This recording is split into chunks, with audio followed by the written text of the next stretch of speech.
Hello नमस्ते, welcome back to my channel. So आज मैं और ममा ही घर पे है और बाकी सब कहाँ कहाँ है वो आपको आने वाली कुछ वीडियोस में पता चल जाएगा। फ़िलहाल मैं और ममा ही घर पे है और आज हमने कुछ सोचा है क्योंकि आज ममा मुझे कुछ नए टाइप का कोई डिश खिलाने वाले हैं। सो मैंने सोचा कि मैं आपके साथ भी शेयर करूँ क्योंकि मैं शायद आई थिंक मुझे याद नहीं है, पर मम्मा कह रहे हैं कि शायद मैंने तुम्हें वो खिलाया है, लेकिन मैंने बहुत पहले खाया था और वो था मेथी के परांठे। सो आई थिंक मुझे याद नहीं है कि मैंने लास्ट टाइम कब खाए थे और खाए भी थे कि नहीं खाए थे।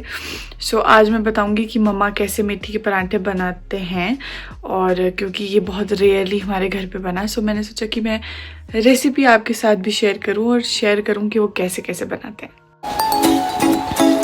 तो सबसे पहले मम्मा ने ले ली थी मेथी, जो जितना उनको कैलकुलेशन से चाहिए थी परांठों के लिए, तो उन्होंने ये मेथी रख ली थी। फिर उन्होंने ऑफ कोर्स प्याज वगैरह, जो कि ज़रूरी ही है, हर परांठे में प्याज तो लगते ही है, तो जो प्याज मिर्च वगैरह उन्होंने सारी प्रॉपर कट करी। और हम जो ये टेबल यूज़ कर रहे हैं, जो कि ये भी मैं आपको बताना चाहती हूँ कि जो ये हम टेबल यूज़ कर रहे हैं हमने खुद बनवाया, और सिर्फ इस चीज़ के लिए, मतलब किसी भी चीज़ को चॉप करने के लिए हमने स्पेशली बनवाया था।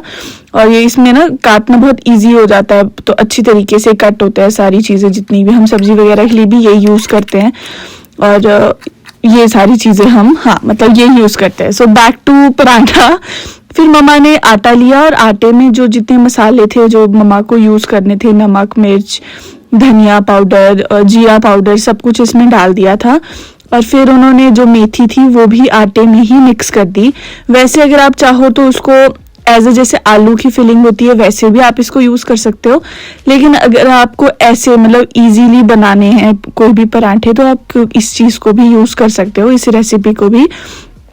तो मम्मा ने जो मेथी और जितना भी सारा सामान था वो आटे में ही मिक्स कर दिया और फिर आटे को अच्छे से गूंद लिया, ताकि फिर वो बनाने में भी इजी हो और ऐसे भी कोई प्रॉब्लम ना हो कि मेथी बाहर निकल रही है, पराठे की शेप अच्छे से नहीं आ रही है।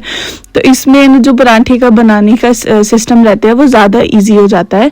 फिर ये मम्मा ने प्रॉपर उसको बना दिया था आटे की, मतलब आटे में ही सारा मिक्स कर थोड़ी देर उसको रख दिया था ताकि वो थोड़ा सा सॉफ्ट हो जाए। वैसे तो पहले से ही सॉफ्ट था, लेकिन फिर भी मम्मा ने थोड़ा सा टाइम उसको दिया। फिर आटे के प्रॉपर उन्होंने कर दिए। हम लोग हमेशा ही जैसे जो गोले बनाते हैं आटे की, जो लोई होती है उसको अलग से रखते हैं ताकि सारे वो इक्वल भी हो, और ऐसा ना हो कि एक पराठा बहुत छोटा बन रहा है और एक पराठा बहुत बड़ा बन रहा है। तो इक्वल डिवाइड करने के लिए मम्मा पहले ही ऐसे करते हैं।